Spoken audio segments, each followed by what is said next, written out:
こんにちは、せいかです。今日は2026年7月25日の土曜日です。皆さん、この1ヶ月はどんな1ヶ月でしたか？私はですね、そうですね、遊びに行ったり、旅行に行ったり、仕事をしたり、趣味を楽しんだり、いつも通りしていたんですが、最近は特にいろいろなものを作るということにハマっています。はい。前からハンドメイドとかはすごく好きではあったんですけど、今年に入ってからさらにハマっているっていう感じですかね。家ではミシンでいろいろなものを作っています。今までは YouTube で作り方を調べて、で、それを見ながら作るっていうことが多かったんですが、この前ですね、初めて作り方と型紙のセットを買ったんですよ。はい。型紙っていうのは布を切るときに必要なものですね。例えばポーチを作りたかったらいくつかのパーツが必要じゃないですか。で、パーツを組み合わせてミシンで縫ってポーチを作ると思うんですけど、それぞれのパーツを準備するときに布を切らなければいけないんですね。はい。で、切るときに必要になるのが型紙です。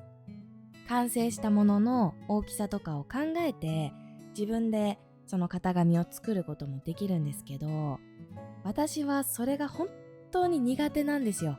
もうできません。はい。生粋の文系なのではい。数字が無理なんですよね。ちなみに文系理系って知ってますか？聞いたことありますかね？文系理系っていうのは学ぶ科目の種類のことです。例えば数学とか科学は理系、そして英語とか、はい、そういうものは文系みたいな感じで分けることができます。文系は言葉、そして理系は数字っていう感じですかね。それはともかく私は超文系の人間なので数字が苦手なんですよね。ということで型紙を買いました。はい。型紙を買ったらもうそれを印刷して、でそれをね切って布に当てて切ってってやればいいだけなので、私にとっての型紙のストレスがなくなるんですよね。最高でしたね。はい。で、今回は四角いポーチの作り方と型紙を買いました。イギリスのクリエイターの方のものを買いました。はい。で、四角いポーチなんですが、いろいろな大きさが作れるので、パソコンケースを作ったり、あとはガジェットケースを作ったり、あとは小さいリップポーチを作ったりしています。で、この次はですね、ペンケースを作ろうかなと思っています。これからももっといろいろなものが作れるようになりたいです。はい。あとは、家じゃなくて外だったら、いろいろなワークショップに参加してますね。お守りを作ったりとか、アクセサリーを作ったりとか、あとは最近、苔テラリウムというものを作りました。はい。何かを作ることが好きな方には、本当におすすめの場所ばかりなので、いつかそのワークショップ系の情報もまとめようかなと思います。ポッドキャストでお話できたらなと思ってます。はい。ということで、こんな感じで作ることに癒されながら生きてますね。で、今日はですね、映画について話してほしいというリクエストをいただいたので、私が最近見た映画とかドラマについて話していこうと思います。はい。で、私はですね、海外のドラマとか映画もよく見るので、今回は邦画。はい。邦画というのは日本の映画という意味ですね。邦画と、あとは日本のドラマに絞ってお話ししていこうと思います。配信サイトで見たものも多いので、昔の作品も多く紹介する予定です。はい、そうですね。なんか最近見た作品について、のんびりとあらすじとか、あとは感想とか、私が思ったことについて話していこうと思ってます。なのでリラックスしながら聞いていただけたら嬉しいです。では紹介していきます。はい、映画ですね。邦画なんですが、私は最近、ちはやふるというシリーズの映画を全部見ました。ちはやふるっていうのはどんな作品かというと、百人一首がテーマの作品なんですね。主人公のちはやちゃんっていう子が百人一首が好きなんですけど、その百人一首の部活を高校で作って、で、その高校で作ったチームのみんなと一緒にたくさん練習したりとかして、その百人一首の大会でどんどんどんどん上を目指していくっていう、そんな映画なんですね。はい。で、これはすごく有名な作品なんですが、もともとは確か漫画だったと思います。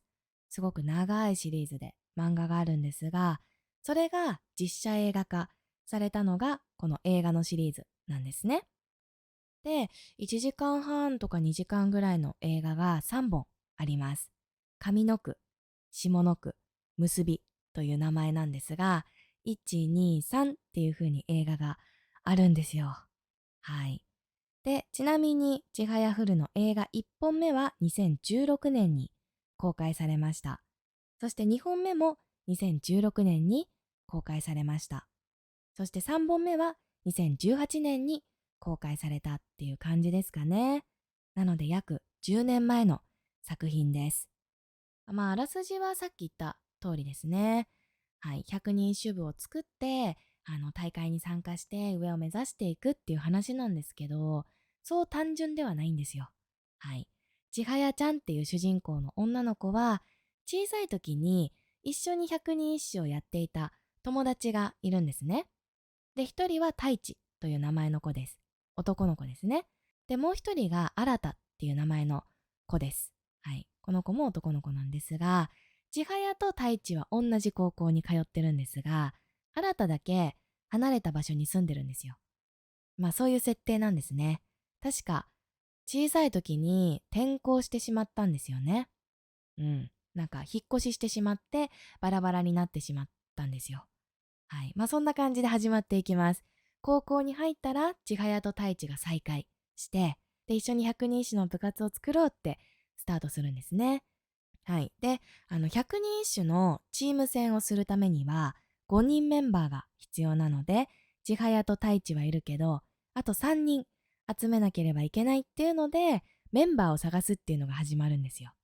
で、個性的なメンバーを集めてくるんです。どのキャラクターも本当に魅力的なんですよね。そして演じている女優さんとか俳優さん、もうみんな素敵な方ばかりで、この映画は10年前なので、役者さんたち、その演じていた方たちもまだ若かったんですけど、そっから10年ぐらい経って、もうみんなベテランの女優さん、俳優さんになっています。はい。主演の方、一番メインの方は広瀬すずさんっていう方ですね。きっと皆さん日本のドラマとか映画を見ていたら一度は見たことがあるのではないかなと思うんですが、とにかくすごく透明感があって、もうキラッキラしていて可愛いっていう女の子なんですね。で、そのメンバーの中に上白石萌音さんっていう女優さんがいるんですが、その方も今は本当にベテランの女優さんです。最近だと千と千尋の神隠しっていうジブリの有名な映画があると思うんですが、それの舞台をやっているんですよね。もう終わっちゃったのかな、ちょっとあまり覚えてないんですが、数年前に始まって、すごく人気があって、世界中をこうツアーしていたっていう舞台があるんですが、その舞台で千尋を演じていた方です。上白石萌音さんも本当に素敵な方なんですよね。ということで、話もいいし、キャストもいいし、あとは音楽とか世界観もすごく素敵なんですよ。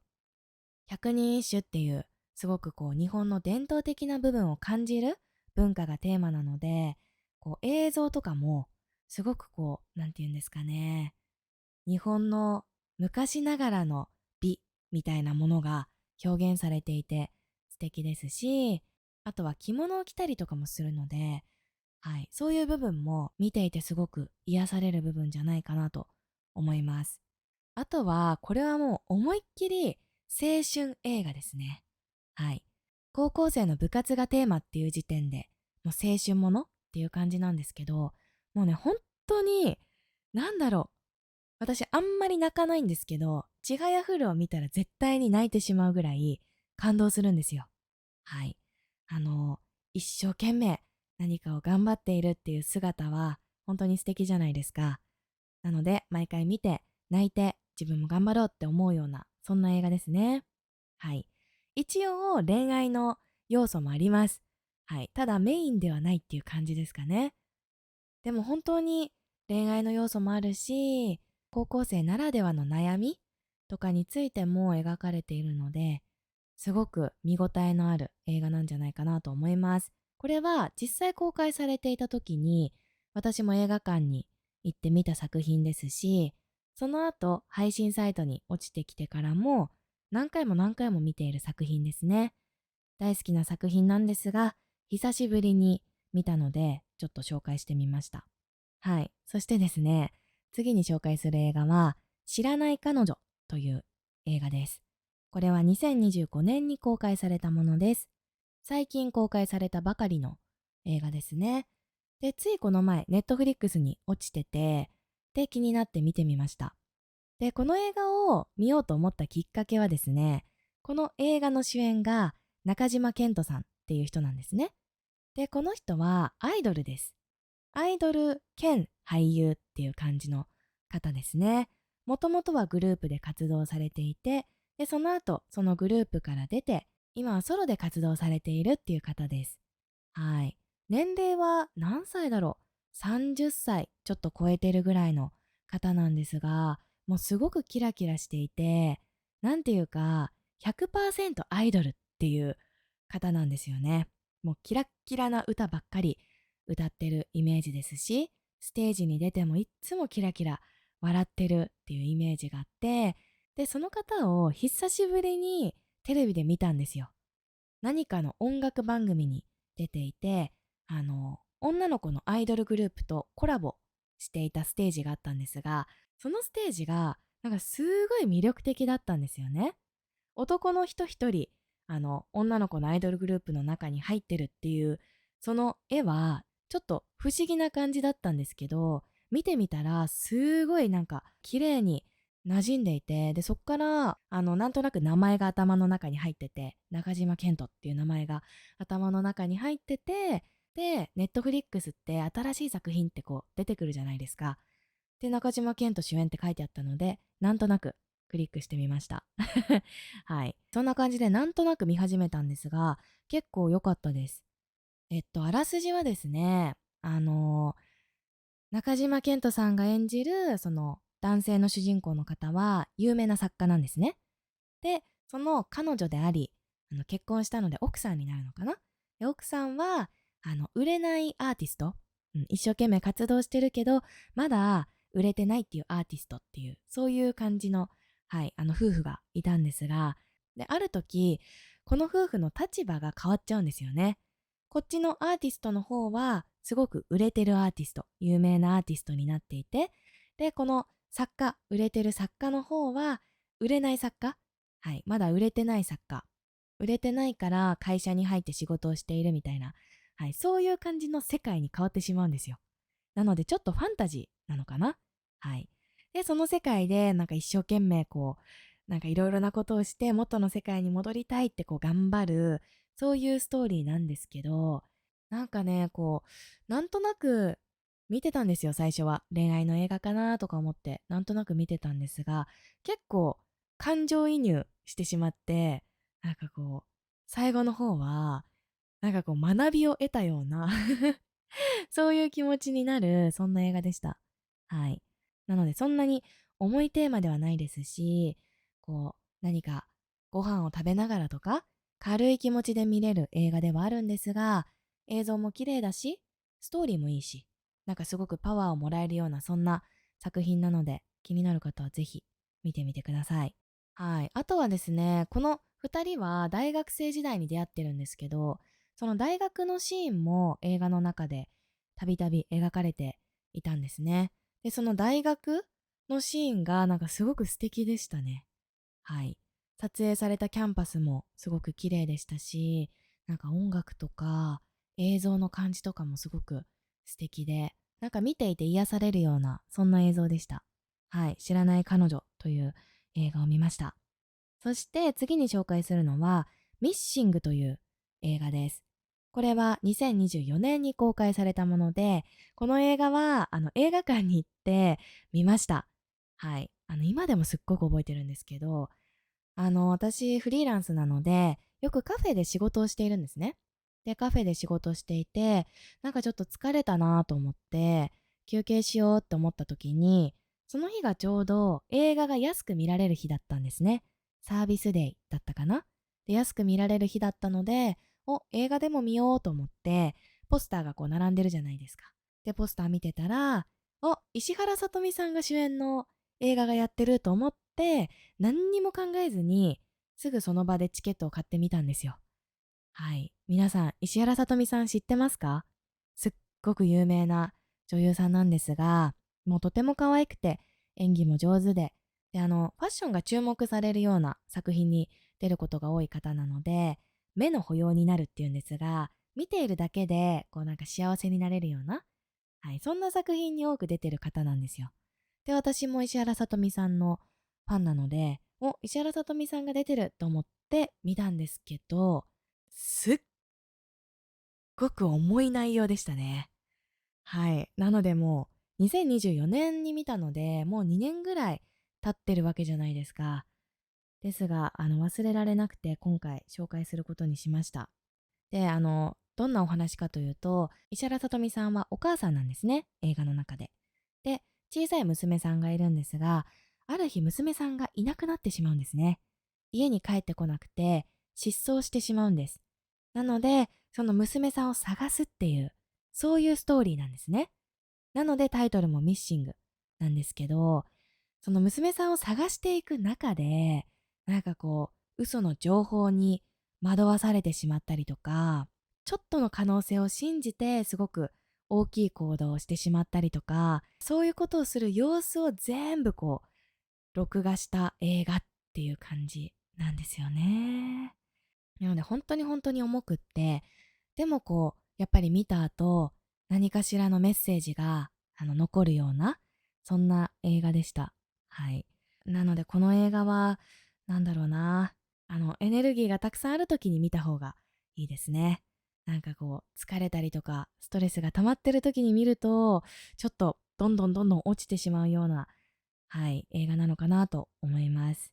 ただ、見てよかったなっていうのはすごく思いました。はい。ですね、石原さとみさんって本当にキラッキラしているイメージで、どの作品に出てても、うわ、可愛いなって思ってたんですけど、この作品に関しては本当に別人でした。はい。やっぱりこう失踪してしまった自分の娘を探すっていう役なので、そういう役作りをしていたそうなんですね。で、その様子を見てびっくりしすぎて、その後いろいろな記事を見たんですが、石原さとみさんは最初この作品に出たいというふうに言ったんですけど、断られてしまったそうなんですね。なぜなら、こうキラキラしてしまっているから。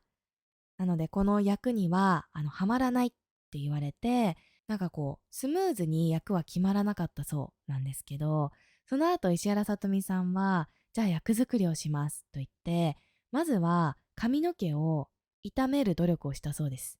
はい。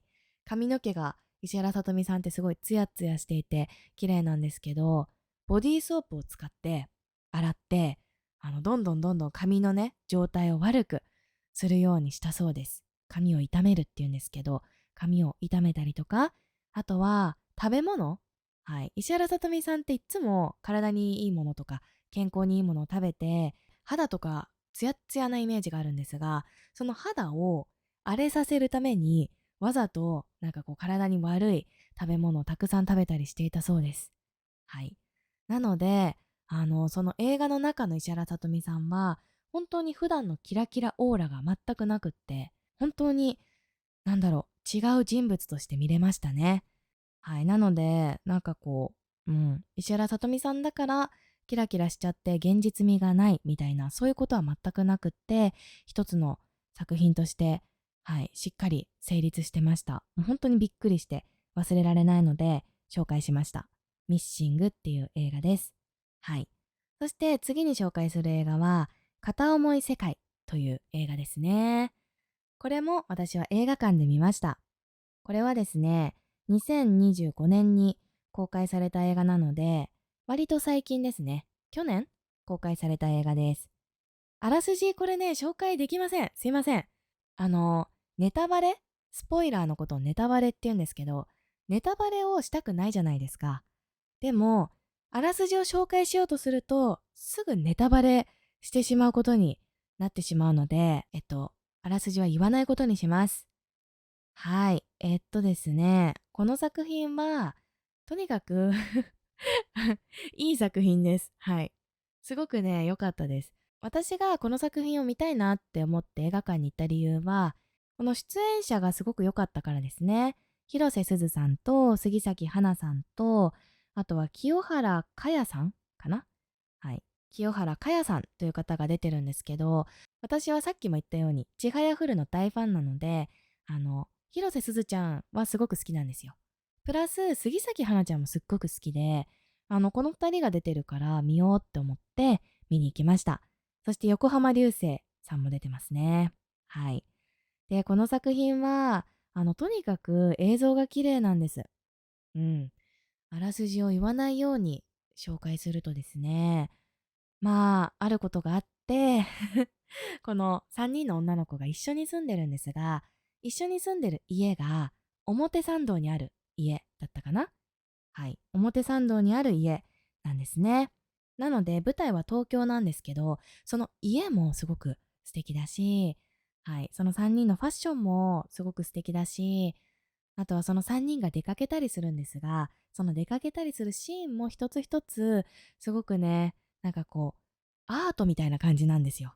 なので映像美がとにかく素晴らしい作品なのかな。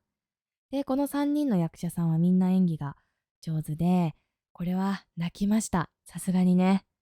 はい、感動する話です。そしていろいろ考えさせられるような話でもあります。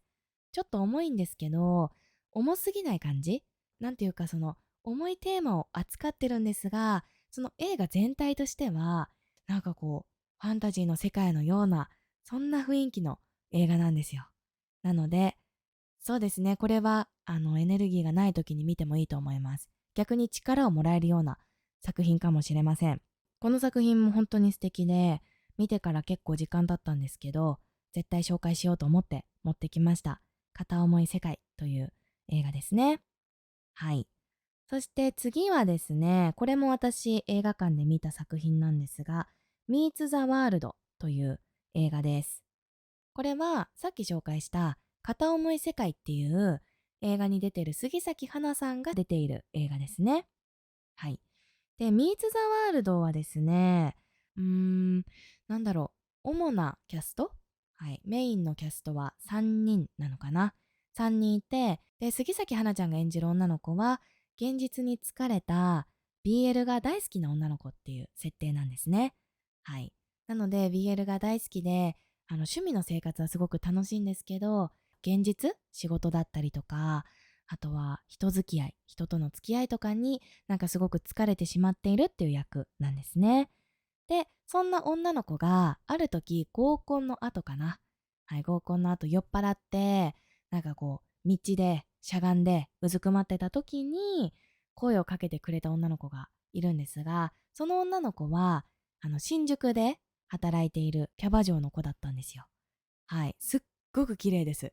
私初めてその女優さんをこの映画で見たんですが、もう綺麗すぎて調べました。はい。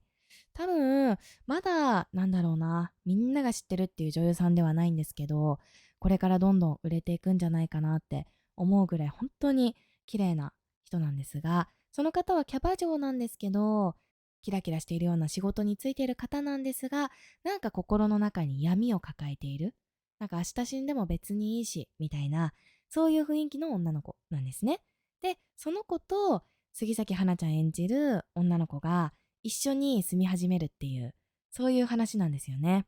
なので舞台は新宿です。新宿の歌舞伎町です。はい。で、もう一人の登場人物は男の子なんですが、ホストです。ホスト。はい。